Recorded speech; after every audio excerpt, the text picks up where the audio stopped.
Well, hello, anybody out there. We are running behind, but I'm getting online and I have to send the invite to my wife. So, y'all are here in God Chat, and I am way behind. My apologies. I don't even have my camera on yet. But it's been that kind of day. Okay, we got the invite sent to Diana. And let me just do a little setup here, even though this is kind of robbing you guys of your time with us. But it's not about us, it's about God. God Chat. And welcome aboard. God bless you guys. I hope everybody's doing well this week. And as soon as we're set up, we can get started here. Still waiting on Diana, but don't blame her. It's my fault. Let's see. One thing. Okay. And our camera is coming up online now. Let's see. There it goes. And that little symbol you're looking at, if anybody's watching, is the little fake thing in lieu of this. There we go. Hello, hello. Okay, we're going to add Diana, who just joined. Hello, dear. I can't hear you. Are you muted? Can you hear me now? Yep, you're muted or something. Maybe your mic's not in. Oh, I hear something coming to life. Nope, it's dead again. Make sure the switch on your mic is on. That's what I'm looking at right now. I can hear something shuffling around there, but I can't hear you. Yeah, it's all messed up, honey. Now, can you hear me? Very poorly, yes. All right. That's weird. Maybe I'm plugged in. Normally, you get a much better signal off of that. All right, hold on. Maybe it came unplugged. I don't think it did. I don't know. It does. It's weird because I can hear the microphone moving. All right, wait a minute. Hey. Okay, so Diana's going to check out her thing there. And I'm going to look up a person here while we're waiting. Because today, this came to my attention. And it's really weird because I don't really care. And yet, there has been this whole disruption in conservatism and politics because of this woman. Oh, no. Are you there, honey? I'm here. Can you hear me now? No, you sound terrible.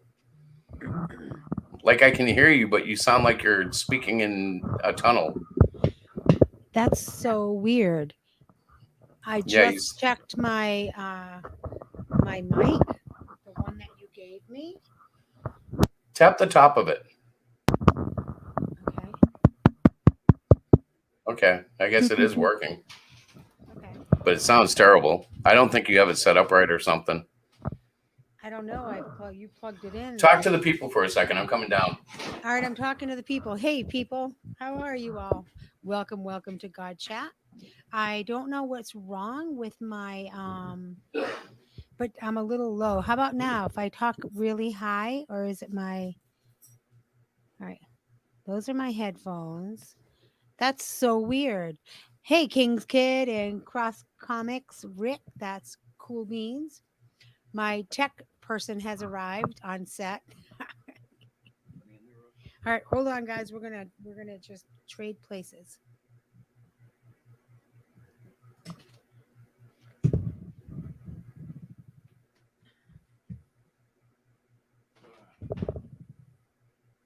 Hi, guys.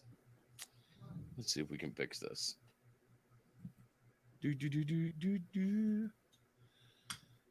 So we are going to look at default microphone USB. Test. It seems to be working. And there, I'll just increase your volume. No, you should be okay now. If not, I'll tell you.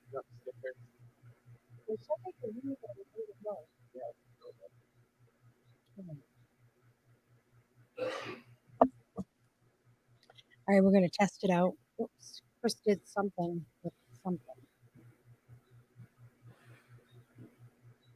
So is it any better?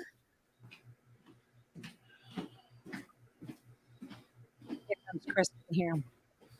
You sound louder, but you're full of tin still. But anyways, how are you? I am good. I am very good. Hello, Timothy Olson. What's this? Is it a God chat? Yes, it is a God chat. It is where we get to talk about God and everything else under the sun, typically. And Chris was just bringing something up about a lady. I don't know what you were talking So about. let me share a screen with you. You'll probably go, "What is that?" But let me show you. Okay. Let's see. So this person here, Naughty America with Brandy Love. she is a What? porn star, Okay. and she is, I guess, a conservative porn star. And today on Twitter, Mhm. people were freaking out because apparently conservatives are saying porn stars can't be Christian and or can't be conservative. They're not saying they can't be Christian. They're saying they can't be conservative, and I get what they're saying, but they're taking the party and they're saying conservatism can't exist without Christianity. And this really confused me because when I studied the early church,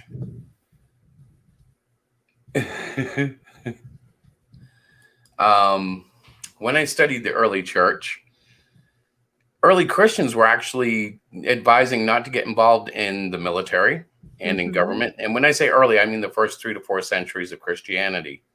Right.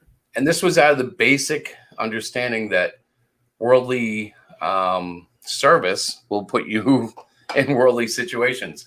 And this has always been something that bothered me about America, because if Christians weren't really supposed to be part of government, we really put ourselves in a weird position.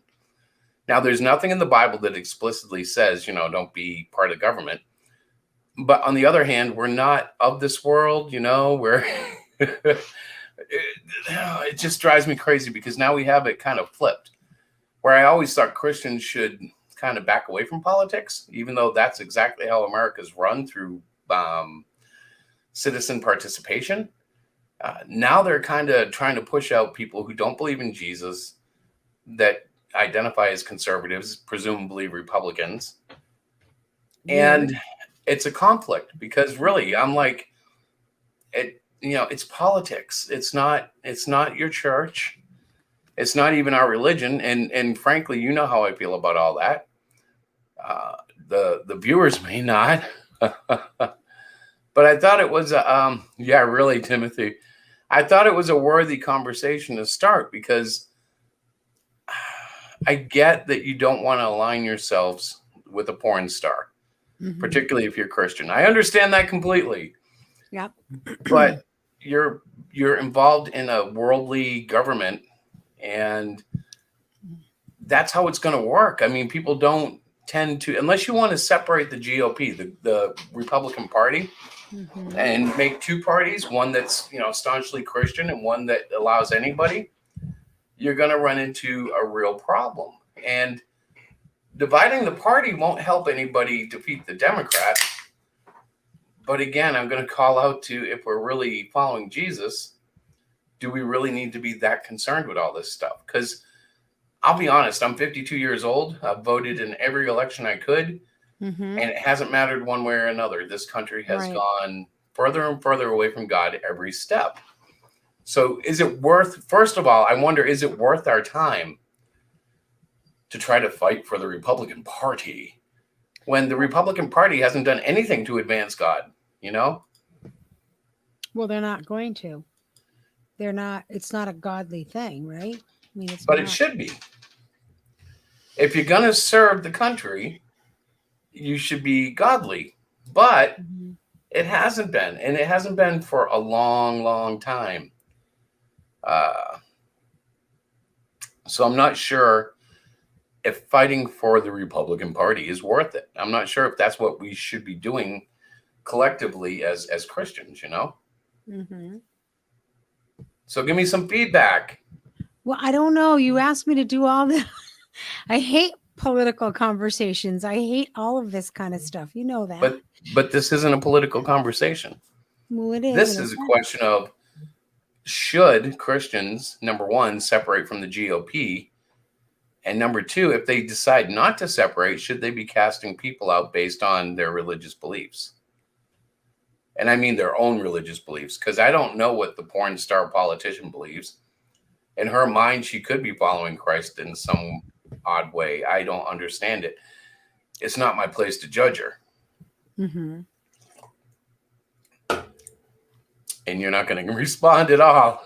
No, I don't know what to say. Maybe somebody will come into the show and they'll talk up a storm. Well, I just shared the link to the chat to StreamYard, and anybody's welcome. But that's kind of the topic I'm kicking around, because to me, there's a definite conflict of interest here, and I'm not sure.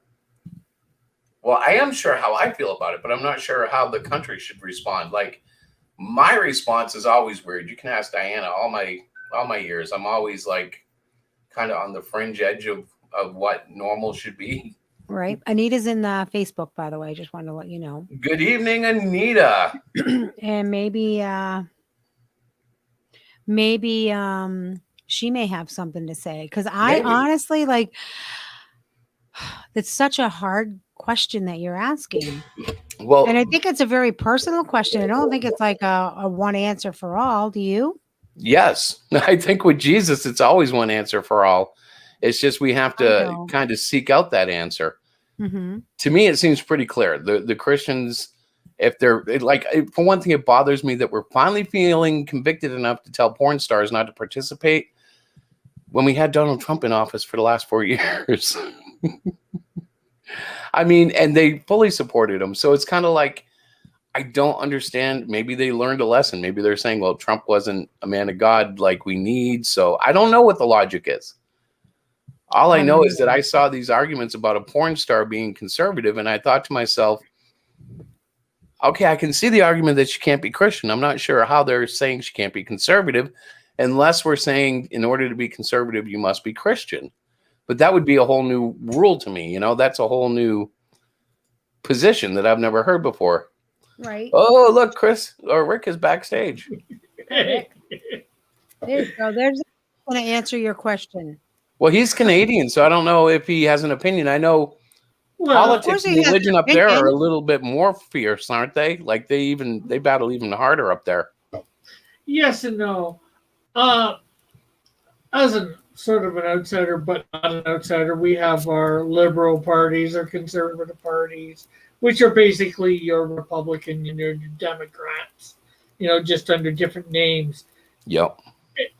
Now, the Republican Party isn't specifically Christian, so can she be,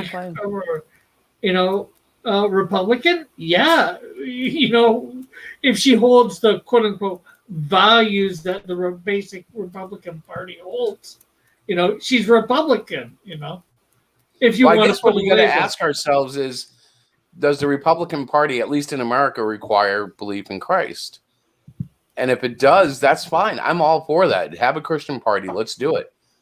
But if they're going to play both sides of the fence, I don't think they should be attacking a porn star who wants to come out as a conservative. Yeah. Do you know what I'm saying?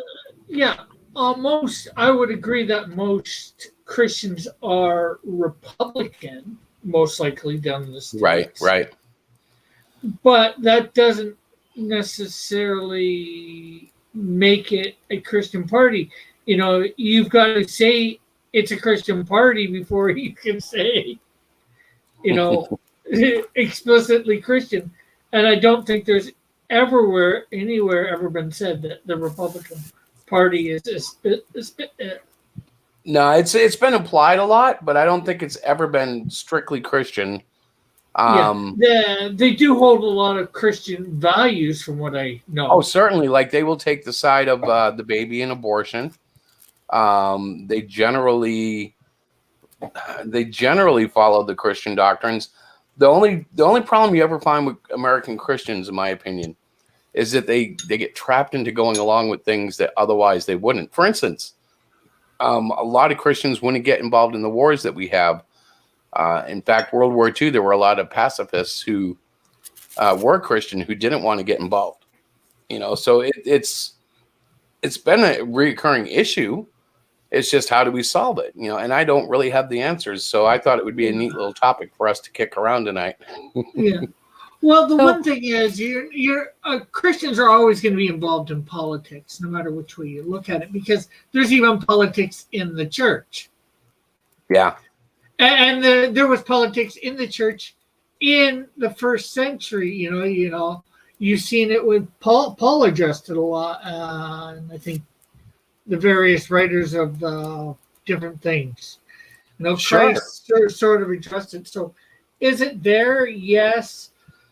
Do we want it to rule our lives? No. And that may be where the biggest thing is, probably for a lot of Americans, the politics rule their life. Hey, so I should answer this question, huh? Uh-huh. I guess Diana got this from Facebook. Hey, Chris, why does your hero have only one eye? One-eye characters have always been synonymous with evil characters. Mostly because I've never really considered that. I guess I would have to respond that I think Cyclopean, that would be Peter Maul, has an opportunity to change that stereotype because he's a good one-eye guy. I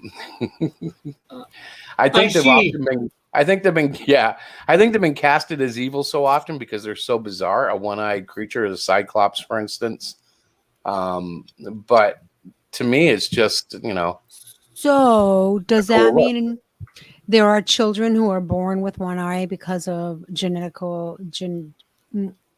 I don't know. genetic There have been all birth sorts of defense, birth? Yeah, I don't know things, I don't know what the actual biological occurrence of cyclopean problems are.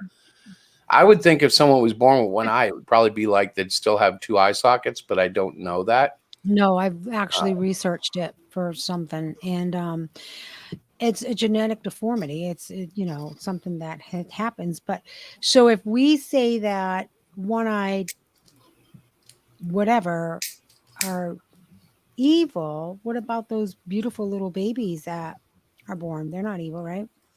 So I don't necessarily agree with a one-eyed character is evil. Maybe. Well, I think in mythology and whatnot, though, they generally have been.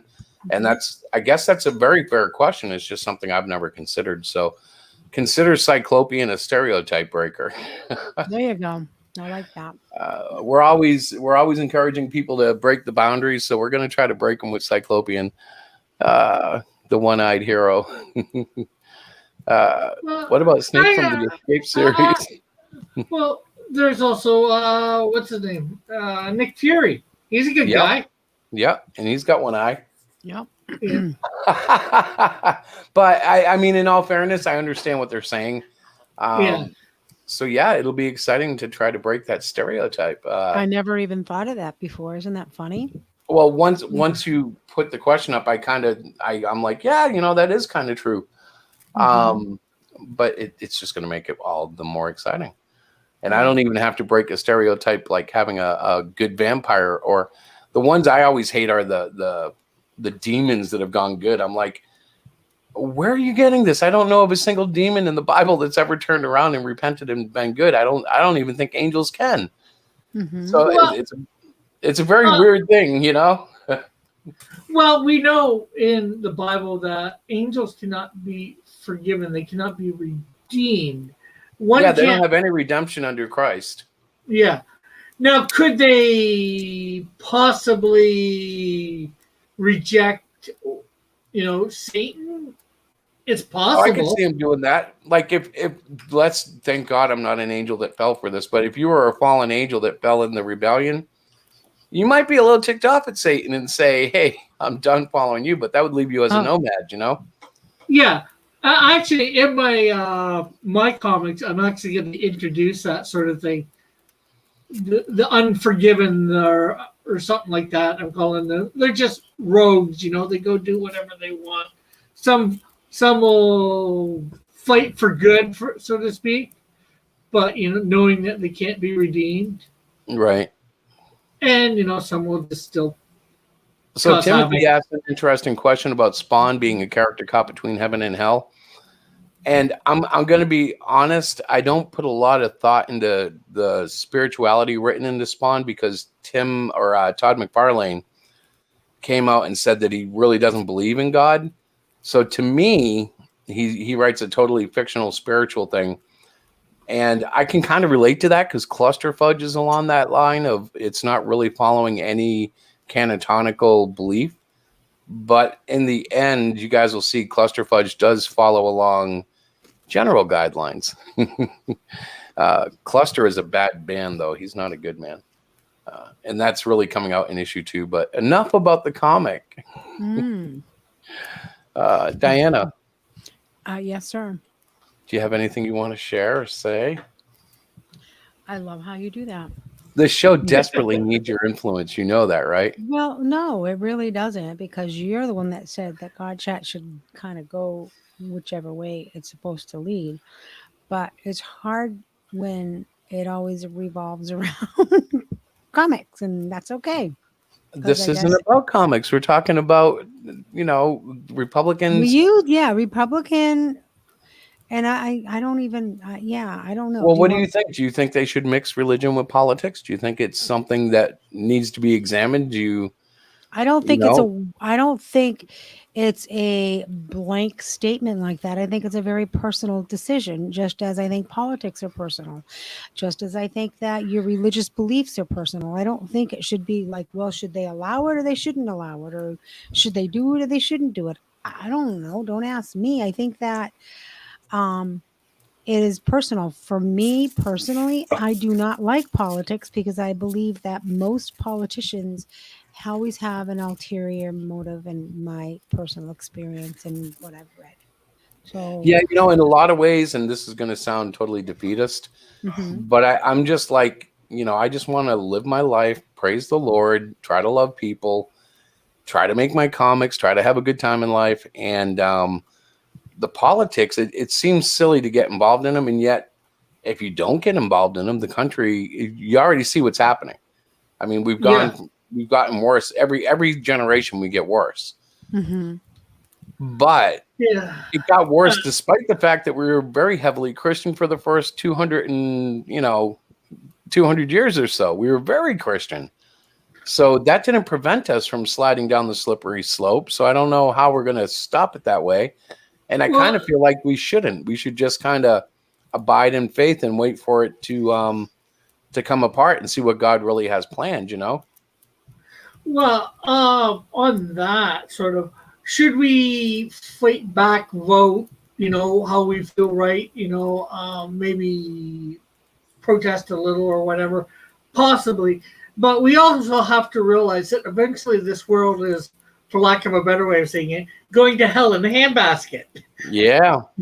It's been prophesied. We can't really stop it. Yep. And we are most likely in the last days, the end times, all of us here. What part of that we're in, that's a coin toss or whatever you want to, God knows, but none of us here obviously know exactly. Yes, right. Various prophecies are being fulfilled, like 50 years ago or whatever it was, when Israel became a nation again. That was a prophecy being fulfilled for the end times.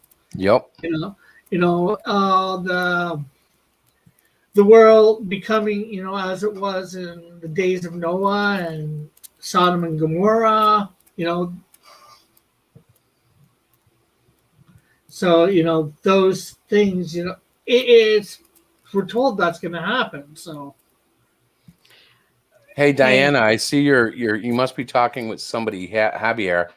Well, yes, he's in the Facebook chat, but he had some great questions. So I am putting it so you can read them and respond. So personally, I think the biggest problem I've ever seen with Christian comics is they come off as, quite frankly, Christian comics. So when a reader reads it, unless they are, looking to feel, what's the word I'm looking for? Kind of like if it's a Christian looking for a good story, we can enjoy it because we know the beats, we know what's happening. But if it's a non-Christian and it's not a very well-written story, it just comes off kind of like a chick track. Mm. And again, I don't know about you guys, but as a Christian, I used to enjoy the chick track, and non-Christian friends were just totally like, Why? yeah. Why? Why would you? Yeah. Why would you want that? So Well, unfortunately, most Christian comics fall into, I'd say, one of three categories. Either A, Bible stories rehashed, yep. B, somebody's testimony, or C, um, angels and demons stuff. I don't think there's been any real good like Christian comics, like superhero based, anything much out of those. You know, yeah, Mm. yeah. You might have some kitty comics, and kitty stuff is always supposed to be corny, right? You know, look at Barney or the Teletubbies and all that. Most of that stuff is like, oh God, why did I ever watch that? When you look at it, The thing about a Christian comic, and I've as a comic creator, I've struggled with whether or not to go with a full blown Christian comic. Once you label it Christian, it automatically gets cut down in audience. If I ever actually do one, I want it to trick the reader. You know what I mean? Like, I don't want it to be sold, marketed, or pushed as a Christian comic, but I want there to be a Christian message in it that kind of creeps up on the reader, and they're not even aware they were in a Christian comic till after they know they were done. You know what I mean? The Insane Clown Posse was a rap band out of Detroit. They may still be active. And for years, they were thought to be like wicked, evil people because they cussed and they sang some very violent sexual stuff. And everybody thought they were evil. Mm-hmm. And actually, I happened to meet them personally and knew they weren't. Well, then they came out with a song basically telling them that God was the one behind all of their inspiration. Like he was the one that inspired them to do the rap, and that they all needed to find him, and they were sorry if they fooled him. And it was a big moment for them because they actually came out and kind of confessed that they believed in Christ, but that they weren't religious. And there is a difference. yeah. The religion these days has scared away a lot of people, and I happen to be one of them. I don't belong to a mainstream Christian church, mostly because of all the disappointment I've had over, the last 30 years. That's not to say that if you belong to a good church that you shouldn't be there. You should be there. Mm-hmm. And if you belong in a bad church, you may be intended to be there just to help clean it up or learn something. I don't know. But for me, it was rather destructive. My family was tired of hearing me complain about the messages on the way home on Sundays, and we had a much better time, just running a youth group and doing Bible studies and stuff. I used to get into huge upset when I'd go to a sermon and I'd hear it twisted for something that it was never meant to be. Typically, it would be when people were trying to raise money for a church. I would go nuts because it's one thing to ask if for money because you need help with this or that. It's another thing to try to twist the scriptures to convince the people of the faith that this is a God-oriented fundraiser for carpet, for instance. And we won't go there, but that was one of the situations where I totally lost my mind. I'm like, money is a very funny thing because the love of money is the root of all evil. So we have to be good stewards with it. We have to do good things with it. And sometimes I've seen churches do things where I'm like, I don't see how that's a need while they're, this will sound really, I don't know, elitist maybe, but while there are, homeless bums and starving people, I'm not so sure that we need new carpet. But I do stand alone in that a lot of times. I get very especially when there's nothing wrong with the carpet that you have, Yeah, and it's something that just I've never understood. Like it's just a refresh, to get more people in there. The book of Eli. Did you see the book of Eli, Rick? I'm not sure. So they're talking about it a little bit. It starred Denzel Washington, and just a couple of funny notes on that. I actually didn't realize he was blind. My son had to point that out to me after we saw the movie, and this is kind of a hot take that not many Christians understand, but I think that Denzel Washington played a Muslim. and he had memorized the Bible, which is quite common for a Muslim to do. They memorize all sorts of stuff. And then he carried it across the country. And people would say, well, why would a Muslim do that? You know, generally in the West, we think of them as enemies. And I'm not giving them any credence as far as I don't believe they're on the right track with Jesus at all. But they do have a reverence for the scripture. So it was kind of interesting because, you know, like they never reveal exactly what he is, but he knows the Bible by heart and he carried it all the way across the country.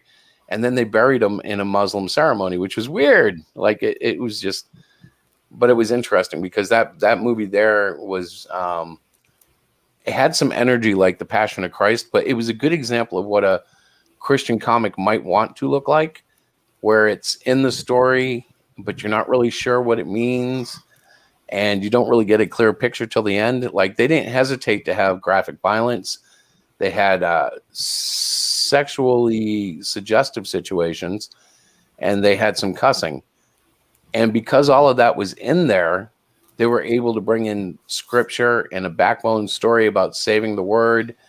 And it was kind of like that is kind of the only way you're going to be able to do Christian entertainment is if you slip it in and they don't realize it's there until it's too late. So, Christopher, I'm looking at. Yeah, all that stuff that I just posted is from Javier. I told him I was posting it so people could respond. He's in my Facebook thingy, so the Facebook chat. It would be nice for Marvel or DC to do that, but the problem is, I don't think any of the editors over there would, especially nowadays, would know enough to be able to do a legitimate, do it justice. I don't. Well, and if you look at the comic books and the general attitude that they're flashing over there, they're anything but Christian. If you went to them with a Christian comic idea, I don't know that you'd even make it out the door without them laughing in your face. And I don't mean to be judgmental or presumptuous, but if you look at the books that Marvel and DC have been putting out, they're about as far from God as you can get. Yeah, well, he's talking about they should make a hero that is faithful to God, you know, and all that. The thing is, I don't think they could do it because I don't think anybody there truly knows what a Christian is supposed to be. And I could be wrong, you know. You have a few, maybe, especially none of the writers. I'm not sure, or, you know, you have a few like Mike Miller who was a Christian in there, but he was blacklisted just for sharing his faith a little bit, you know, according to him. Yeah, well, I mean, the way I look at it is I've already blown that. I've got too many years under my belt, and I've been online too long. So I don't even worry about the big two. I just look at it, and I'm like, let's make our books, get them out there, and God will use us in mysterious ways. Like, even though my books have not been profoundly Christian, they do get me in touch with people. They do get conversations started. They have actually been the reason that God Chat got revived. Because we were streaming comics and we were getting requests for God Chat. It was really crazy. Yeah, well, I'm glad you did it. And that's sort of how we ended up meeting because you guys did a thing on Christian comics and mine was one of them. And Lorenzo let me know. Yeah, well, you know, what's funny is Diana and I met in a Christian chat as well. So many years ago, I had done Happy Jesus Day and I had a text chat room. And she came in because she was sick of going to AOL to talk to Christians and getting hit on for, you know, cyber sex. And she came in and there was me just kicking people out of my chat and being a general hard ass. Well, you only kicked them out if they got very vulgar or disrespectful. It wasn't because they had a different religious perspective. Well, that's true. I've never been one to do that. We've always invited everyone, even if they didn't believe in God and they just wanted to sit and listen to people that do believe in Jesus, and ask us questions, which I think is an awesome way because when you think about it, how many non-believers would go walk into a church? They may go if somebody's getting baptized and they're a friend of, you know, somebody who's Christian, but how do you reach those that either absolutely don't believe because of past experiences or whatever it might be, or maybe people who fell away because they've been burnt by other believers. Like there are so many different scenarios that we've come across in gosh, our years together, that I believe that everybody has a right to express how they feel, and everybody has a right to believe what they want to believe, because we're not here to judge them. We're here to love them, and we're here to encourage, and we're here to share why we believe what we believe. You know, that's how I feel anyway. So the God And of chat from course, the go ahead. as you know, the best way to share what we believe is to be what we believe. Mm-hmm. And that's something that, while God chat lets us talk about it, it's none of it is worth anything if we don't go out and live it. And that was Mm-hmm. really, and still is, where Diana and I kind of Yeah. really get our spiritual strength in, because Mm-hmm. the chat is awesome. But to be honest, when I was first starting, I was a new Christian again. I had left the faith when I was 10, 12, Mm. and I had come back Yeah. on fire again, and it was a whole different place. Mm-hmm. Yeah, too often the Christians talk and don't walk what they talk. Right. You got to Yeah. try and make sure you're walking what you're saying. Otherwise, Well, you shut want to hear up. something weird? At 52, there are things I do that I know, and it's weird because I finally kind of got a hint of what Paul was talking about when he says, I do the things I don't want to do, I do the things I hate. As a human, I still do things, like even if it's the most minute thing, like judging people. Mm. I'm a little jerk when I'm at work, and if somebody asks me the wrong question, in my head, I Mm-hmm. hear all sorts of judgmental thoughts. Now, I have learned to beat them back. I've learned to smile. I've learned to act hospitably and work around it. But that first instinct in my head is to be a jerk and snap back and say, "Oh, you little idiot! Why don't you?" You know what I mean? Mm-hmm. Yeah. And But Well, I think that in itself says you've grown. We oh yeah, all yeah, yeah, we're all tempted to do these things. And temptation itself isn't sin. So if you beat it back before you actually sin, yeah. and then, It's just that it's all right there. Like the human heart yeah, is a very dirty thing. yeah, um, and if it wasn't for the cleansing of Christ, I mean, dear Lord, we are wicked people as a whole. It's not a good lot. Like, I hope that when he comes, there is some sort of bleaching process for all of us. And I know there is, but I hope it works quick. I hope we're all clean. Uh, let's see, what's Timothy saying here? that the Tim and TBH is Diana are having a different. really good conversation, it Well, looks like. it's Javier. No, that's what I'm posting is from Javier in the Facebook chat. So TBH, Chris, your comic is inspiring me to create a character that would be faithful to God, living in a universe like Marvel or DC. But Hallelujah, brother. Timothy, I well, think was referring to judging. Um, and Yeah, then I I have fall short something too, else. brother. Yeah, we all do. We're yeah, human. We all do. And then this I just posted is from Javier's church teaches us that Paul was referring to the unregenerate man when he said, I do that which I do not want to do. Yeah, it So, might be. I just take it to mm, heart as when I struggle with something, I remember his grace is enough, and his mhm, being Jesus, and I always mhm, hear Paul in my head. You know what I mean? Um, but on the topic of Christian heroes, we do have a character called Captain Christian, which we have tried to launch a couple of times, and mhm, honestly, it was a little too ambitious for me in the beginning. I tried to do Captain Christian in yeah, 2019. But he's going to make an appearance in our book, in part, because I want to show Christians sometimes how the overbearingness comes across. mhm, Cyclopean is an agnostic at this mhm, point in the storyline, being trained by a Catholic. So we're dealing right now with, a very strict religion kind of guiding this guy along gently. And he's not going to become Catholic, but there's going to be a lot of spiritual stuff in Cyclopean to show what it's like when you really don't have a cultural influence, and mhm, you really have to look at, okay, maybe Islam's the one, maybe Christianity is the one, maybe Judaism is the one, and I don't want to bog the book down in too much, but it's definitely going to be part of his journey, with the ultimate goal, of course, of bringing him to Christ. And one of the cool things is he's going to deal with a situation where a lot of people said he couldn't belong to Christ because he's not a man, because he can't confess with his lips, because he has no lips, because he can't take communion because he has no lips. He's got a lot of issues that he's going to work through. And ultimately, that's where faith has to step in. Yeah, I like that, because those people are idiots. Yeah, well, but they exist, and that kind of brings me back in a segue way, back to the politics thing, because it's like, I get it. You don't want Brandy Love showing up at your church and pretending that she's a holy roller on Sundays.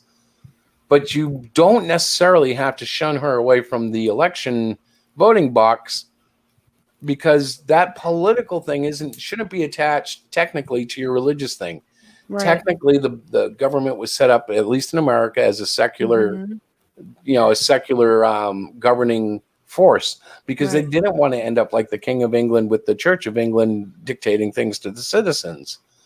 So they set it up that way. But now we're looking at the dark side of that, because there is no God to guide the country. And we are literally in America. I know Canada's kind of crazy too, but I've never seen some of the stuff I see coming down the pike now. And I'm like, wow, it's a matter of time now. With saying that you don't want the porn star coming in, don't we want her to come in and most likely be able to get it saved? I was going to say the exact same thing. That's the other side of the coin. If you shun the sinner away, they're never going to hear the gospel. Right. So you do want them coming in.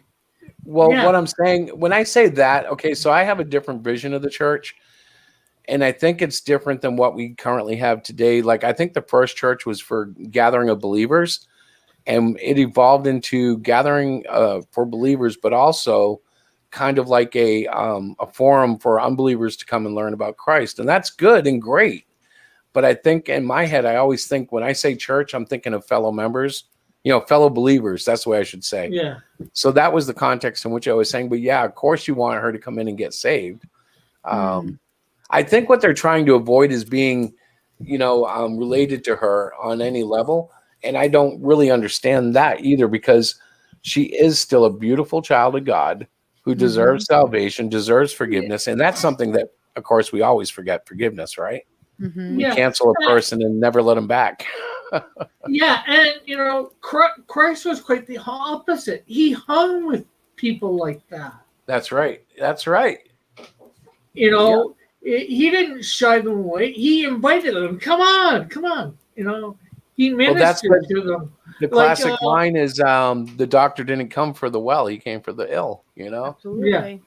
Like, I'm not sure whether you got to check out The Chosen this weekend, but, that's what it's showing a lot of Christ, with the history that they put behind Mary Magdalene, Peter, they put these as really fallen people that he has called, Yeah. Yeah.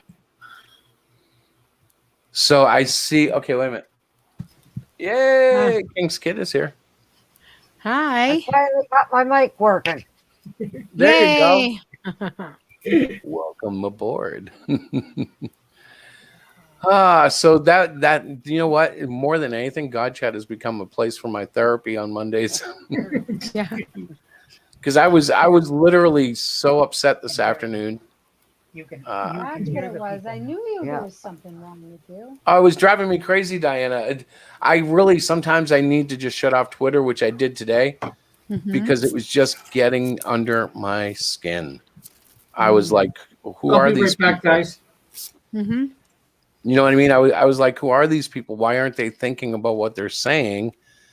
And then I realized who they were, because I've dealt with them before. Well, I just posted something else from Javier. Did you see it?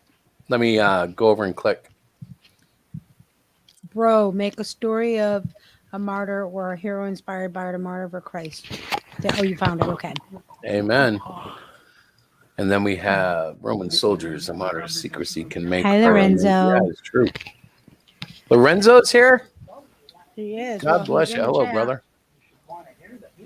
You know what? I forgot to post anything in his DM, but Yeah. that's because I haven't been doing Twitter like I usually do. Hmm. When I get on it at work, it's like on my phone, and it's really, I don't know. Hi, The phone is different Lorenzo. than the computer. Mm-hmm. Oh, Lorenzo, I was very upset today because of the porn star that was told she couldn't be a conservative because she was a porn star. And I think it all relates to Republican conservatives not understanding that Christianity is not necessarily, what's the word I'm looking for, a requirement to be a Republican. It's to me, two different things. You know, like a politician should allow God to lead his political life. But on the other hand, we live in a nation where we're supposed to keep church and state separate. So, like, you know, it can be a secular, you know, GOP, and you can still have all the faith you have in God. But I don't think it's right to tell someone else, well, because you're a sex worker or a prostitute, you can't or shouldn't identify as a conservative. You know, to me, it seems like you would want conservatism to spread, knowing that they're going to get and exposed to Christ, because most conservatives are Christians. So if someone who's not a Christian wants to be a Republican, eventually they're going to find themselves at a dinner table talking about politics with a whole bunch of Christians. And that's testimony, right? Yeah, therein lies the problem. That's becoming more like the Democrats, where they tell a black guy he can't vote for the Republicans. Yeah. It's gotten too polarized, and I don't know what's going to happen. I mean, whatever happens, I'm sure God's got it in control. But to me, it looks pretty scary. We're on a roller coaster, and we're about to go down a big old nasty hill. And I'm really not sure what we're looking at the end of it. Yeah, Lorenzo, hang on. I have her page. No, I don't. I took it down, but I can get it back. The woman's name is Brandy Love. Let's see. I'll show you her page. I mean, there's no doubt she's risque. She's a current active porn star and everything. So, I mean, you know, it's not something you want the kids to look at. You know, you don't want them going, hey, I like that politician. But, you know, she's just, I don't know, she's just a person. Should porn stars be allowed at conservative events? You know, I guess. Well, is she going to do her whatever they do as porn stars, or is she going as just a person who is a conservative Republican or I whatever? believe she was going as a conservative. So why wouldn't she be allowed to go? I mean, that's well, just. I'm not sure. I don't know if someone recognized her or if she announced that, hey, I'm a porn star and I'm a conservative. I don't know how it came out, but I know how it's going now, you know? But don't you find that to be very silly? Or is it just Which me? part? That there's even discussion about like that people are like, I don't get it. Like, okay, so obviously she is a porn star. That's what she does for her work, correct? Right? Yes. Okay, so that's what she does. All right. I don't understand what the big deal is unless she's going to perform or do whatever she does as a porn star. I don't really know what porn stars do. I know what you're nude? saying. Like, unless she's showing up to the conservative convention or whatever they're doing, Right. and she's saying, hey, I'm a porn star. Let's make a movie over here in the corner. You're like, Right. what's the problem? Yeah, and I agree with that. Right. And, So and it's not like, and you know, it's not like she's, I don't understand for sure, but I'm pretty sure she's not there. Hi, everybody. I'm a Republican porn star and I'm here to recruit your kids, or you know what I'm saying? It's like so dumb. Like, don't people have anything better to do with their lives? Maybe they need to pray more. I don't know. Well, we have a couple of things going on. They definitely need to pray more. Yes. But we do. I believe there are a few things happening right now. Number one, the COVID lockdown and now the threat of it coming back is very depressing to people, which sets them in a different mindset. I also think that COVID affects the mind, and I think the vaccines will too. I think that we're going to find that all this stuff is slowly doing something to us. Mm-hmm. And the only protection I know of is Jesus Christ. Right. We can be bitten by snakes. We can drink poison. I'm pretty sure we can handle this. And if we can't, I'm sure he can. Yeah, absolutely. Well, really, to it's all up to li- him. to live is Christ, to die is gain. Mm-hmm. As Paul Hallelujah. said, Amen.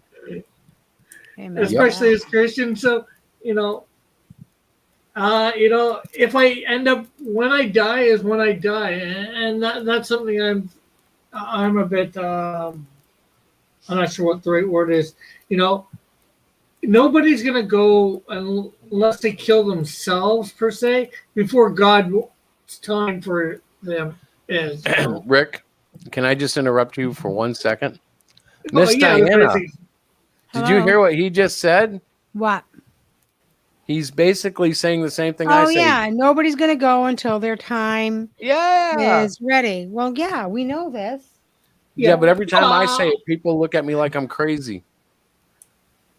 like we're told that oh yeah, the cigarettes will end your life prematurely. Well, maybe not. I would say not. It seems a bit predetermined.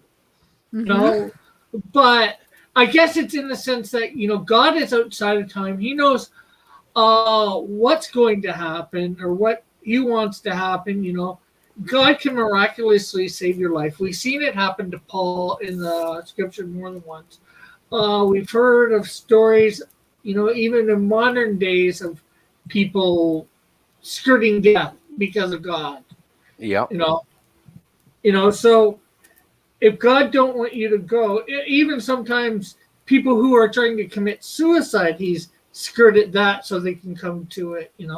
And that's about the only way that I believe one could end their life before they're supposed to, and is suicide, or besides they're supposed to die. But even then, Yeah, it could still be God's doing somehow that we don't understand.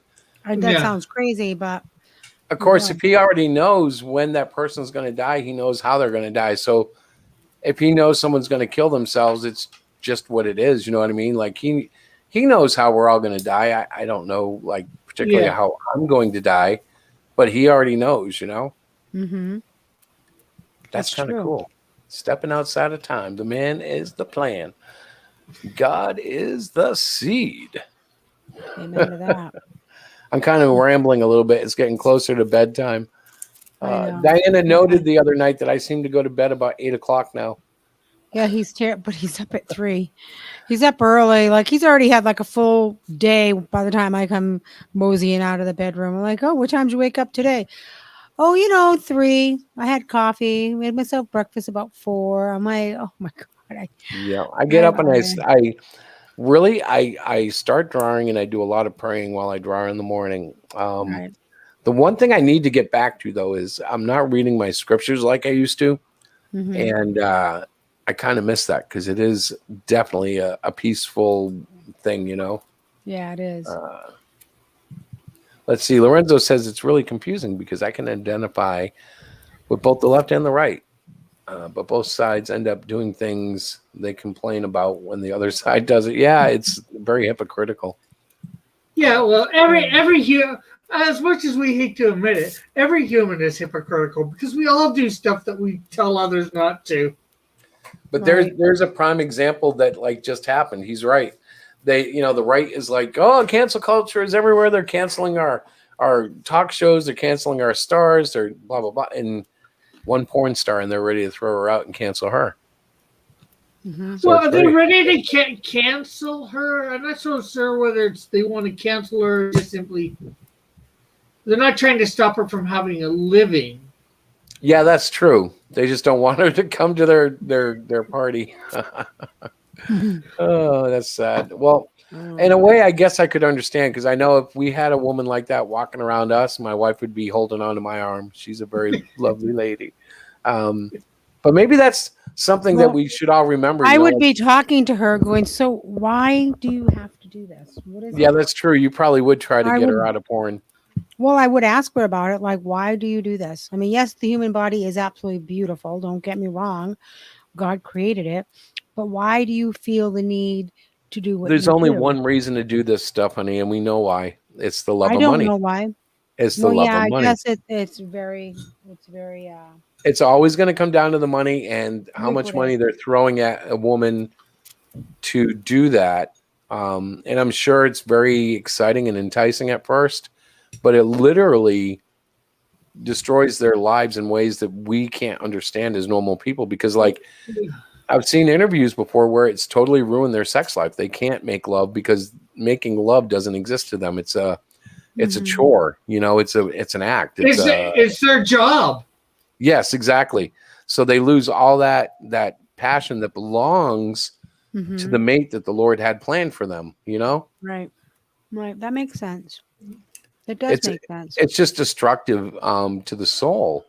And I understand, like, yeah, okay, you might have come from a poor family and now you've got plenty of money, maybe even millions of dollars, depending how big you get. Right. But at some point, I think they realized that the money didn't fill the hole that they thought it would. Because all us poor people think if we had more money, we'd be happier, and we never are. Right. Well, there's the thing in itself. A lot of people, sometimes it's not even the money. It's they're trying to fill that hole, that void in their life. And, of course, the only one thing that can fill it is Christ. Yeah, everybody. And the thing is, when you're destitutely poor and you first start making some money or getting some money, everything seems great and everything seems doable and everything does work out for a season. But then as you start seeing the effects of everything that it took to get that money or whatever has happened, I guarantee you, you're not in the same place that you should be. Yeah. Anyway, I'm rambling again. So, yep. Anybody got anything to add so I can shut up? No, it's all right. Well, if the one person is listening from earlier, I am, as you guys know, I am trying to make a DC Marvel type universe that has characters faithful to God. You know, so yeah, see, I kind of am too. But what I'm doing is I'm doing it very much the way that I said I would like to. Like, I want someone to read Clusterfudge and maybe on the fourth or fifth time going through it, they realize that there's an undertone there. Now, granted, the only mention of God in the first issue is when he goes, "Oh my God, you're real." But there is a second issue, and I play with it more. I don't know if we're going to do a third issue because the plan is to do Cyclopean straight out. But I might do a Clusterfudge once a year during the Halloween season or something to maintain the story and to grow the story. Because you can't talk about Christ right off the bat and make it, and trick the reader. Yeah, you need a little more time. Yeah. Well, it's unless weird. you come out very strong, and then that's fine too. Like when I wanted to do my first hero was Captain Christian when I started doing comics. And like I said, the only reason I didn't do it was because the story and the art was far too ambitious for where I was at that point. Yeah, like I'm not sure whether you guys have read mine yet, but Tank Ferret, who is a good friend of mine, Yes. he's read it, and he's not a Christian. I think I'm not sure whether he says he's an atheist or agnostic, but he read it and said with it, he didn't feel preached at all with it.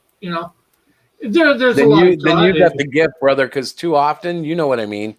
Too often it comes off, and people are like, "Oh, that's pretty." Bye. You guys are doing more indie or even underground stuff. I prefer that over mainstream. Thank you, brother. I don't know how Rick feels about that, but I don't mind being called indie or underground.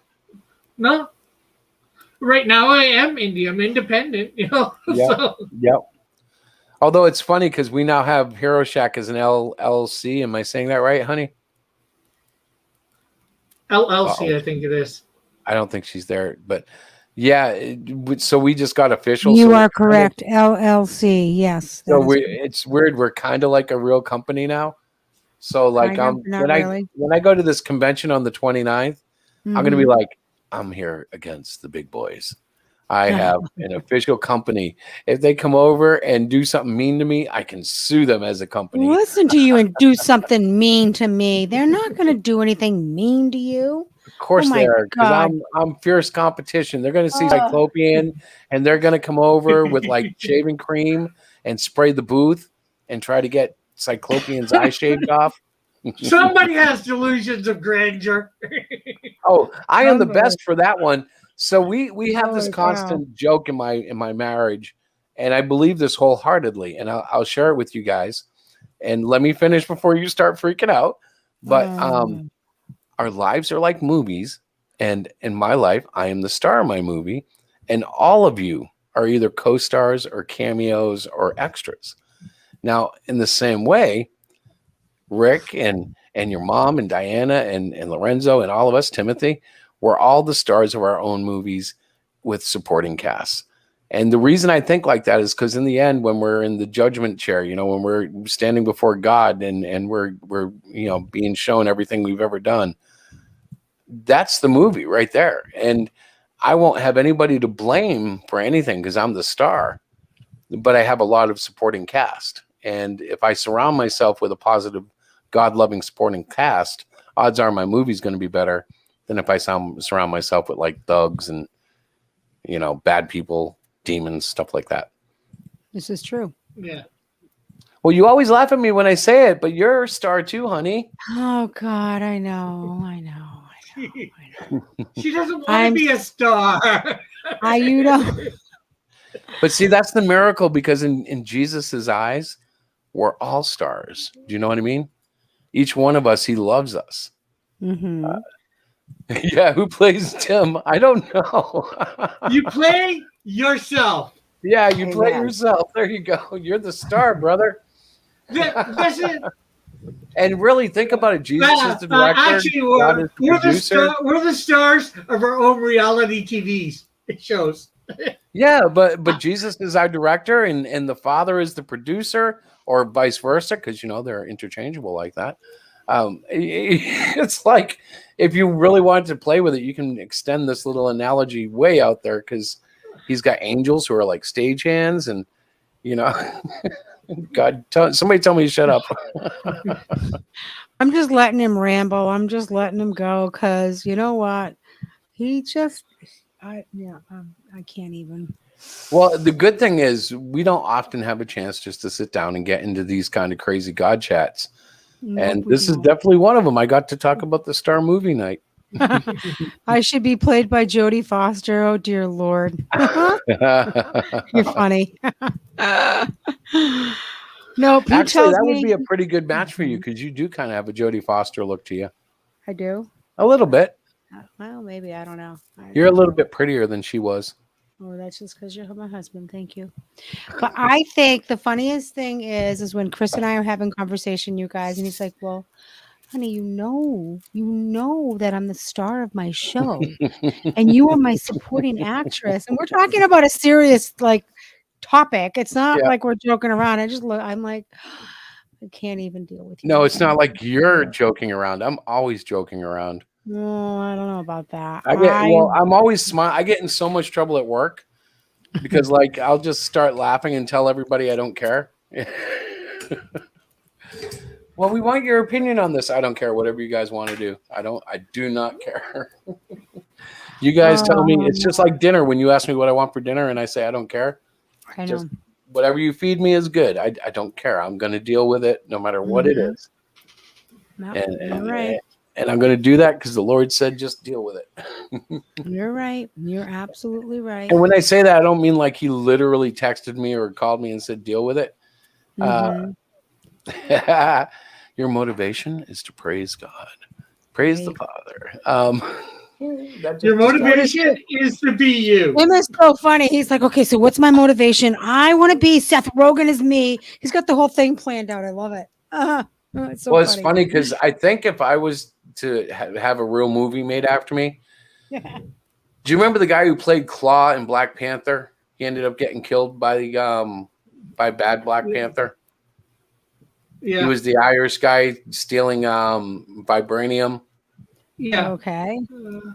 He, I think, looks like me a lot, and I would pick him to play me. Maybe a skinnier version of you. Yeah, well, no. When I'm skinny, I'm pretty much look just like him. I have like a very short nose and a squished face. Like my face always reminded me of Barbie or Ken dolls with the rubber heads when you press down on them and they squish. Oh my God. What time is it? Seriously, what time is it, guys? Where are we at? It's only 9:30. 9:37, babe. You were going cuckoo head. You've never squished a Barbie doll head? No. Oh, come on. I can't be the only sicko who did that. I used to squish all probably their did. heads. I've I had brushed Star Trek yeah, dolls too that had rubber heads Barbie from hair. Remco or something like that, and I squeezed their heads off too. Well, I don't think I squeezed them off, but I think I squeezed them. Oh no, For I'd the squeeze fun. them off and then pop them back on. Sometimes I'd switch them. So like I had the Star Trek set, the little 8-inch dolls or 12-inch dolls. So I'd Yeah. switch Captain with Spock and Spock with Captain. I didn't have a her or any of the others. I only had Spock and Captain Kirk. It's so funny. I had a couple of those too. I forget whether I had the whole set or not. My sister had Barbies, so whenever I could, I'd go in and like kill them because they would be aliens, Right. and I would get in so much trouble. Hey, well, yeah, you could have recruited Barbie as part of the crew of the Star Trek Enterprise. Well, the real problem was when I killed an alien, I didn't put their heads back on. I was putting back my Star Trek heads. So Lori would come home and all her dolls would be beheaded on their bedroom floor. Oh my God, Chris. So she'd have to rehead them, and then she'd complain to my mom, and my mom would yell at me. It was a beautiful Can't childhood. imagine why. Like, it's not hard to rehead a Barbie. I used Well- to switch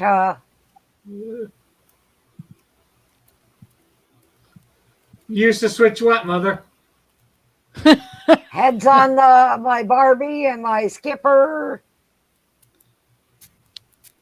Oh, you mean the doll heads? Yeah. I'm not the only one. Thank you. So Lorenzo says, do you just try to focus on Chromebooks when I'm at work? Yes, but I also have to do Windows and iPads. Oh, Ron Perlman would be cool, but he's kind of freaky looking. That guy, and he doesn't like me. He's very liberal. I've said a couple of things to him in Twitter, and I think he blocked me. But I was nice. The whole thing is so polarizing. People just snap. Well, if he was younger, maybe what's his name from Christopher Lloyd. Have Christopher Lloyd play it. Back to the Future, the professor, the doctor. Mhm. Oh, that guy, yes. Boy, he's still around too. He's doing like bit parts now. I've seen him in like a lot of B-rate movies, Lifetime style movies, you know. Yeah, he back in 2015 he was on Jimmy Kimmel for the Back to the Future, thing, Yep. special and all Anniversary. that. Yeah, they could barely. He seemed like he could barely move. Yeah, I'm sure he's got to be in his 80s or 90s now. Yeah. That's scary too. I don't know how you guys feel, but now that I'm 52, I feel like I'm looking at the backside now. I did try to remind myself that God said man can live up to 120 years. So I'm like, well, I could be almost middle age, or I could die like when I'm 70, when my mom did, you know. And I'm like, oh my gosh, I'm either like within my last 20 years or my last 60 years, but I'm in the last.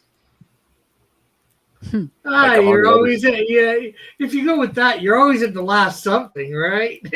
No, but I mean, like looking at life, mortality, I'm like, okay, so at this point, I'm definitely at, beyond, or about to hit the midway point. Like, there's no like, oh yeah, my body's gonna last another 300 years. No, man, I know my mortality's coming, and it's crazy. Well, if you were happen to get up to 120, which we don't know, of course, you would still have more years. You'd still have more years than you've lived to go. Oh yeah, well you know there's eternity and stuff, but in the flesh, Yeah. it's just a trip to look and go, this thing is getting old. You know, like looking at myself. No, I mean like 52 to 120, 60 years. So Yeah, that's true. There's Yeah. still more than half left if I get it to 120. Yeah, Mhm. I've always said that I want to live to be 127, unless if the Lord tarries that long, because that'll take me to the year 2100. Oh, wow. So, Tim, to be honest, I don't think about dying a lot. I think about what comes after that. Like, I am really excited. I'm hoping when I get to heaven, God has like a comic book company for me to work in, and I can just start creating comic books. Or maybe he'll have a band for me to join and I can play guitar because I love doing that too. Or, whatever he wants me to do. But I just know Well, whatever it is, it's going to be so fulfilling and so blessed. Like it may just be sitting there worshiping him for the next 10,000 millennia. That's going to be well, awesome too, whatever it is. that's the great thing is when we get in eternity, if you want to sit there for 10 billion years, worship him, and then go off and do something else for another 20 billion years, you can. You have no less days to sing God praise. Right. Right.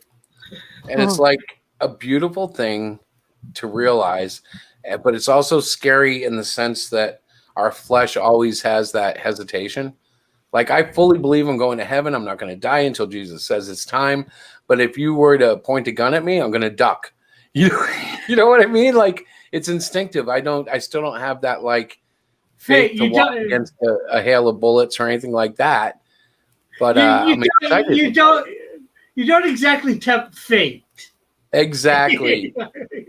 For lack of a better term. Have you ever seen those guys who walk around with the rattlesnakes praying in tongues and stuff? And then you read about his grandfather got killed. How? Oh, he got bit by a snake. Then why is he doing it? Well, because it's a family church. That's what they do. Oh my goodness, these people. Yeah. I love the faith. I get that scripture. You'll walk and not be weary. You'll walk over serpents and things.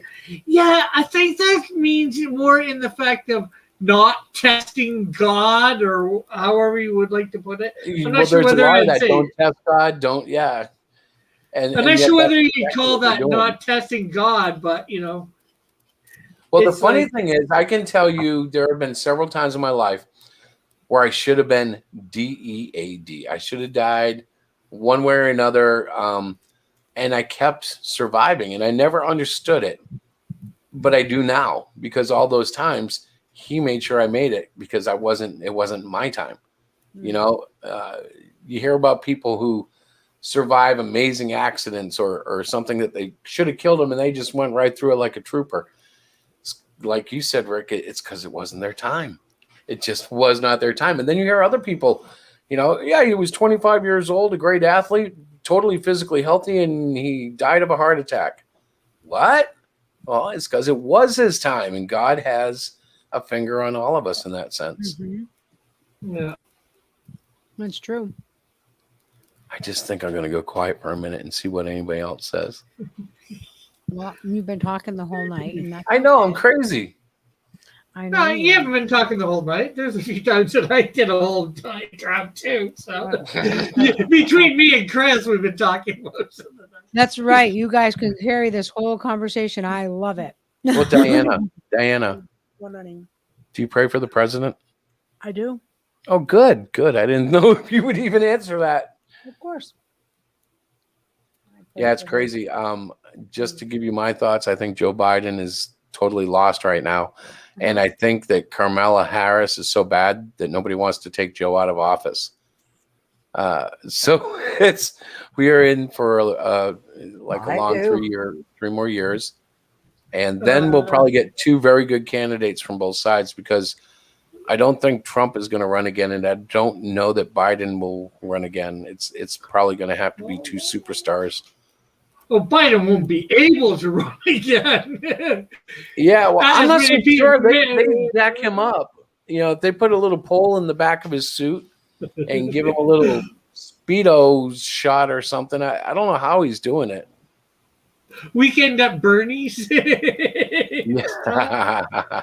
That's so sad, too. That poor man. And actually be more. No, right now we're doing weekends at Bernie's. That'd be more like a weekends at Bernie's too, where they go and grab the corpse out of the morgue or take it out. Now, I've never actually seen Weekend at Bernie's 2. Was that any good?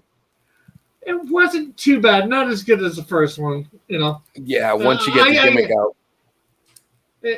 But as you know, in the first one, that they do drop him off, and he gets buried or whatever. I forget exactly. And, for some reason or other, they have to go dig him up or steal his body from the morgue. I forget, exactly. Oh, he's got to come back and take care of something, right? Yeah. Timothy. All right, so we're coming up on 10 o'clock. We are. And to be honest, I can tell I'm going to do something here because I haven't had a chance. I can tell that Rick's got something on screen. Oh. But there we go. That's just like page 8 or 9 of my comic, the Canadian Shield #2. Very sweet. The coloring. I like to, instead of my icon there, I like to have my something promoting my next promoting whatever. It looked good to me, man. Yeah. I think it's a good idea. I got to be honest. I woke up at 3 today, and Diana's got a proverbial bullet to my head to get to get this banner done. And so it's been a challenge. It's 2x6, so I have to draw something 2x6. The first one I did, I combined a bunch of different artwork that was existing and did like a little collage advertisement. But the second one, I woke up today and decided to do this mural. And sometimes I get in situations where I know I can draw something, but then I kind of freak out. And I don't know, today was one of those days where I had a really hard time with this.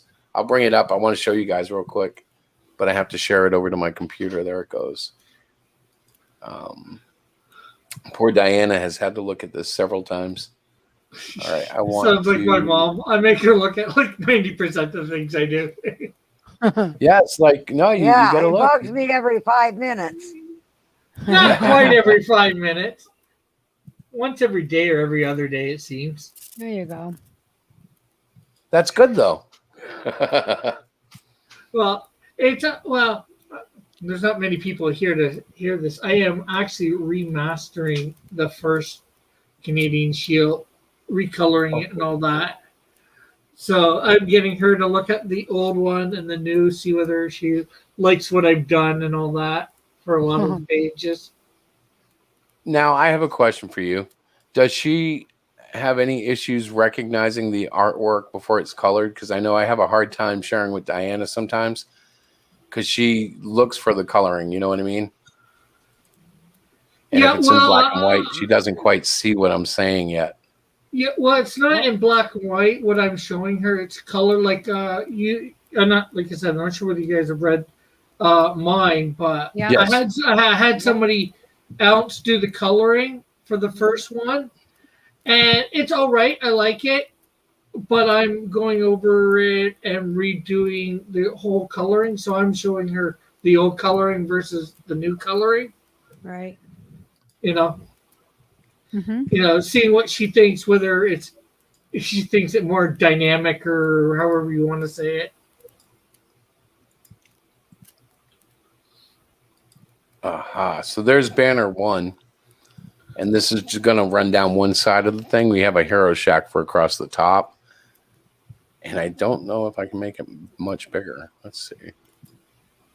Not really. But that's because it's 2 feet by 6 feet. So it's squishing in. Right. But the other one, this one I considered pretty easy, and it looks nice when it's looked at in a larger view. But the other one, let's see if I can find that. Choose tab. I think it's this one, or is this the one I just showed you? No, it's this one.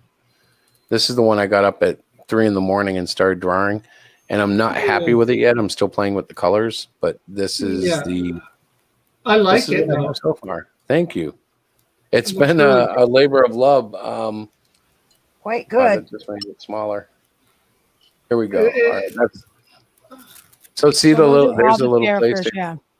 What's that, babe? That's all the characters. Well, not all of What them, but you've it's been- all the main characters that we've done over the last 3 years.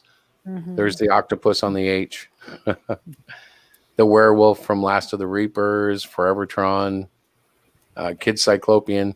But the colors I have to work on. I'm just not happy with them yet. I'll Yeah. work on them over the next couple of days and figure it You out. only but- have you only have like a day or two. Just yeah, saying. yeah. We need to get this to print, honey, if we're going to use it. Look, honey, you saying can it send in this one. Which You one? could send this one today. This one's online already, waiting on you. Which The Great one? Cyclopean. This one. Oh, you're not looking at it. I am looking at it. There's nothing on the screen. That's what You? I'm saying. You're not looking at it because I didn't share it. Oh, like I am looking at the screen. What are you talking about? This one. That one is ready, right? Yeah, that one's on our hard drive. I already sent that one though, I think. You didn't to who? To Krista. No. This is I just put this up today. It has a little TM and everything. Oh, okay. Maybe I didn't. What did In I a world send so it? strange, the strangest is your best friend. Hollywood right. taglines. I'm not very good at them, but I have fun. Yeah. You do. Lorenzo said a couple of things here, I think. Let me see. Very nice, Rick. Yeah, Rick's got great art, man. You guys are pushing it. Yeah, well, that's my new artist doing that one. I'm even going to be tweaking some of the art in the mine, and that's sort of not to put it on myself. What did you guys think of my comic? I you liked I guys it. liked it. I did. The only thing I wasn't sure about, but I kind of grew into it, was the size of the Indian. Yeah, Like he's tremendously huge. yeah, he's But 8 then foot tall. Yeah, so I mean, I'm like, that threw me off a little, but then I thought about it, like it's possible that natives might have been that tall, especially Yeah. that far up north. And there's like it adds Well- almost like a mystical quality to it, because like 8 feet is obviously a little bigger than normal, but yet it's not like you're declaring this was a 20-foot giant, Yeah, he's obviously he's abnormal. He's actually supposed to be in his time. He's supposed to be from around this area, the Hamilton, Toronto area. Mm-hmm. So but I do say he's abnormal. He was abnormal for his size. Like not, I guess, sort of like Goliath. Well, I'm not sure. Well, he's how, one of the few characters I can honestly say Cyclopean would have to look up to him. Because Cyclopean's about 7 feet. And I always thought that was pretty big. But your guy is like, oh, yeah. And it's great because he was conceived apart, separate, and independently of my character. So it's not like you said, oh, Cyclopean's 7 feet. Well, Canadian Shield is 8. No, he was already 8. Yeah. Well, I had debated for a long time on the different, the size. My first conception of Canadian Shield, he wasn't even the Native American. There was this ex-biker that I knew that I was going to fashion him after, but that I took that off and ended up, superpowered suit and all that. Well, I have to tell you, I like the size a lot because it grows on you, the thought of it, and it becomes part of his character. You know what I mean? Like, it's like a trademark, kind of like I always think, well, this is going to sound stupid, but Cyclopean's got one eye. So I always, you know what I mean? Yeah. Your guy, the size alone is like one of the first and foremost things I think about. It's like, he's so big. Yeah, I don't even think you're told in the comic that his size, really. Yeah, I don't But, know if I got that from talking to you or if it was from just seeing the drawings, but I'm pretty sure you mentioned it.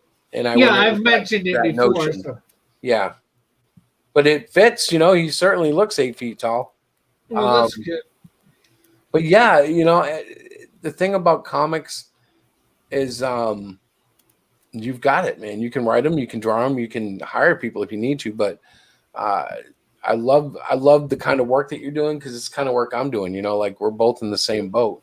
Yeah. It's a beautiful place to be, where we're free to do whatever we want to do in our comics, and yet we're blessed enough to get people to check them out and to talk about them. And I don't know. It's just cool. It's part of the whole group of people, the community that I didn't know existed. Like when I first got online, I thought you either had to be Comicsgate or War Campaign, and I didn't know people like you or even people like Lorenzo existed. It took time for me to kind of find you guys. But I'm glad that you're out there because you're approachable, you're human, you're a beautiful person, Rick. Oh, thank you. You think me. But you know what I'm saying? It's like so much nicer than like Comicsgate or whatever is out there right now. Well, Comicsgate was great at first, and I still claim to be a part of it myself. Well, there's still pockets of good Comicsgate. It's just that it's again they've turned it into another. They being the SJWs have turned it into such a polarizing thing. It's become like the Trump of comics. You hear Comicsgate and there's automatically a bunch of people running the other way, and they don't even know why they're running. They just Yeah, well, I don't even mean that myself. It's just over the last 2 or 3 years, however long I've known about it or whatever, said on Comicsgate. It's just all the drama that's going on. It's like we don't need this drama. The infighting, Yep. We're here to make comics. I thought, Well, it's I've said it before, but it's almost like wrestling. When I was in semi-pro wrestling, we tried to do all the storylines like the WWF does. And so it was always like, okay, who's going to turn on who? You got best friends for a month. They wrestle every show. They're tag team partners. But on the fifth week, they're going to break up and fight. Yeah. Mom, you got to wait this out. Okay. I'm heading out. I said, God bless you all. Thanks for a great chat. I'm fading. My eyes are burning. I got to go to bed. I got to get up super early. Unfortunately, I can't get an extended thing on Diana's thoughts on Canadian Shield since she's leaving. I'm going to have to go too because I am tired too, but I didn't know she was going to bail on me first. But anyways, the long story short. My gosh. Honey, you just shocked me. You didn't even say goodnight to me. What? Oh my gosh, you guys. But in wrestling, everybody turned on each other all the time, constantly. Oh, yeah. And that's what it's like in Comicsgate. Like, the friends I started off with in Comicsgate, most of them are enemies now. And I'm like, how did that happen? Not to me necessarily, but to each other. Like they all turned on each other. Yeah. There's a couple people that, are no longer around or I don't talk too much as I did 2 years ago. I used to have a show where I was starting to get a lot of people on it, every night. I wasn't a big name, but, I had credit, 4 or 5 people on it every night. And that was with a crappy internet. And crappy Well, I have to tell you, when we were text-based, we had a lot of people coming in. I think right now the biggest thing is there's a lot of competition for streams. There are a lot of entertaining streams going on right now. And to do a God chat, you might think it would be poorly attended, but we actually get more views than we do with our comic book chat. So God is still pulling in views. A lot of them come in after the show, but we still get a lot of views. And when I say a lot, I don't mean thousands. I just mean I look and I go, oh, look, 80 people watch. That's awesome. You know what I mean? Like, that to me is a ton. I'm like, praise God. I'm lucky to get that. But I think, as you said, you used to have this as a pretty main ministry channel. Yeah. So, you've still got your 2,000 subscribers. So they see, a couple of days later that you had this and they come by and watch. Speaking of of the old channel, honey, do you remember Nefertali? I do. You do? He contacted me today. He's still on YouTube. Is he really? Yeah, I'll invite him next week. Nefertali is like an online minister, but I don't mean online minister like Rod Parsley or Benny Hinn. I mean, he's the real deal, loves God, has been preaching about him for years. Right. And he's just a real person. So I'd like to get him in here to introduce you guys. But yeah, he reached out today and he was like, "You're still making videos?" And I'm like, "Yeah, what about you?" And he is. That's crazy. That's awesome, though. Yeah. That really is. That's really good. So, Rick, when's your next stream, bro? Tomorrow, 7 p.m. Eastern Standard Time, here on YouTube. On YouTube, I can catch that one for sure. So tomorrow I will do my best to like join you in this room so I can actually get on and chat with you. Yeah. Last week I joined you on the phone and then forgot about you once I got tied up outside. That was bad. I think that was 2 weeks ago. See, that's even worse. I don't have my like time set. I'm lost. But I shall be found because Jesus is everywhere. Amen. And he's I was going to sing that song. I got the joy, joy, joy, joy down in my heart. Where? Down in my heart. I've got the joy, joy, joy down in my heart. There we go. We got down in my heart to stay. Okay. I'm feeling a little silly, but I do love you guys. And I hope God blesses each and every one of you this week. Absolutely. And if you have any needs, let us know. Not that we can... we can't fulfill every need, but we can pray. And if there is something we can do to help people out there. Absolutely. The only thing I need prayer for is that my artist goes a little faster. All right. I will pray for that. Because I've almost got the money to save up to give him all when he gets the Canadian Shield 2 done. And I've almost got all the money saved up for Snowdrift for when he's done that. At this rate, I will have that before he's done the Canadian Shield #2. Well, maybe it's for the best. You never know, because he might be making you the best comic yet. Yeah. I know that we ordered some preliminary copies of Cyclopean 2, and there's a couple of panels I'm going to change before we do the crowdfunding.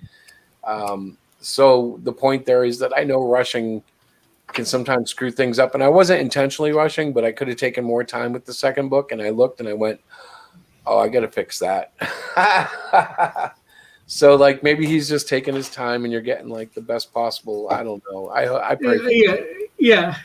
I'd like it done sooner because at this rate it looks like it's going to be another year at least before done both books. I'm trying to think of something to stay relevant. I did my coloring book. I'm thinking of doing a calendar for next year, but how do you crowdfund it, or how do you go on shows and promote a calendar? That was the thing is, you got to do it like Stu does it. Do you remember Stu? Soy Rage. So, guys, I'll talk to you all later. Yeah. Bye. So Soy Rage has done a koozie, he's done socks, and his latest one was Super Asian Fun Toy. Okay. But he crowdfunds them. He links them to Comicsgate, gets them funded, and I guess he's actually making a little money on the side, but not a lot. But he keeps doing these crowdfundings. The last one he had a fart bag, the kind you sit on, with a Cecil mask printed on it, and he had found a squirt gun that was shaped like a frog, and you could squirt the frog. You know what I mean? Yeah. It was perverted, but he had all these little things for Comicsgate. He had Comicsgate socks, and he just started crowdfunding that. Now, he's probably buying those things 50 cents a piece from a Chinese factory, right? But he's just churning them out, and he's just making crowdfunding. So I would say, look at Soy Rage. You could do a calendar easy because he's got the template. Yeah. Well, for me, it's not so much the crowdfunding for it. That's easy. You set up the campaign. It's more. It's go on. Somebody's show. Yeah, I'm crowdfunding a calendar for my thing. How do you promote that? Well, with him, he kind of started showing up in shows and just acting first he was there's big news coming. I'm not going to tell anybody yet. Maybe. And then he started peppering his posts with, what's this Super Asian Fun Toy, right? Yeah. And then before you know it, people are starting to pay attention because they're like, what's he talking about? So he did that for about 3 days. And then he started popping out the merchandise and, he just, boom, he funds. I'm like, the guy's got a marketing genius to him. I don't know. I wouldn't have thought of it, but God bless him. Yeah. All right. I better go because I'm starting to get silly and my wife is already coming up the stairs. So, okay. I have to go to bed, but yeah, I'll see you tomorrow night, 7:00. Yeah. And Later. Pray Tim, for the leaders of both our countries. yeah, absolutely, we need to. You guys are kind of crazy too. I watched your guy the other day talk about how many booster shots he's buying for 2023 and 2024. And I'm like, oh my God, this COVID thing is going to go forever. Oh, here in Canada, yeah, probably go Yeah. further, longer You here. guys are even more strict in America. Oh yeah. I'll pray for Canada too. Anyways, Yeah. I'll see you tomorrow night, brother. Okay, later. All right. Good night, Mom.